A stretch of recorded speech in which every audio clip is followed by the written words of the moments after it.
Foundations of Amateur Radio. So, you've got yourself a license, or it's coming, but you're waiting for the regulator to get the administration done and for your payment to go through. The excitement is building. You're itching to get started, and you've told your family and friends what your new call sign is. Then the day arrives. Your call sign is allocated, it's paid for, and you're allowed to call yourself a licensed radio amateur, a member of the community, a part of history, the next thing in radio. Now what? Where do you start on this adventure of 1,000 hobbies in one? The truth is that you already did. Look behind you. You have a license, a call sign, and you've found the community. Well, at least some of it. How do I know that you found the community? Amateur radio is a secret, known only to those who bounce into it. That bounce is where you found the community.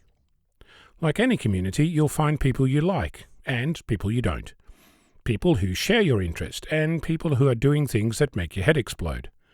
That said, is there any sage advice that I can share with you on your journey? I do, but you're not going to like it. In fact, until you've been an amateur for a little while, you're possibly even going to hate my advice. I know, hate is a strong word. If it's not all black and white for you, you're going to think I'm chickening out in giving you advice. Want to hear it? Start somewhere. Anywhere. Let me say that again. Start somewhere. Anywhere. One of the most fundamental aspects of this hobby is that it's driven by your personal exploration, your journey, your imagination, and your adventure. It's entirely up to you to decide what you like and what you don't. I know that there are those who think that advice should come in the form of buying a radio, erecting an antenna, and getting on air. For many, that's a journey worth doing. For others, that's the beginning of the end of the hobby for them. If you're unsure which of the thousands of activities you'd like to do, since you don't know what they are, I'll tell you a secret. Neither do we. Seriously, there are so many things to do in this hobby that not a day goes by that I find a new thing to do and look at, a new toy to play with, or a new adventure to embark on. This morning I realized that the antenna design and build I've been working on represents roughly 600 million different variations. If I did those manually, taking a generous 10 minutes per setup, I'll be here for nearly 35 years, 8 hours a day, trying another setup. Clearly, my hobby now includes automating antenna modeling.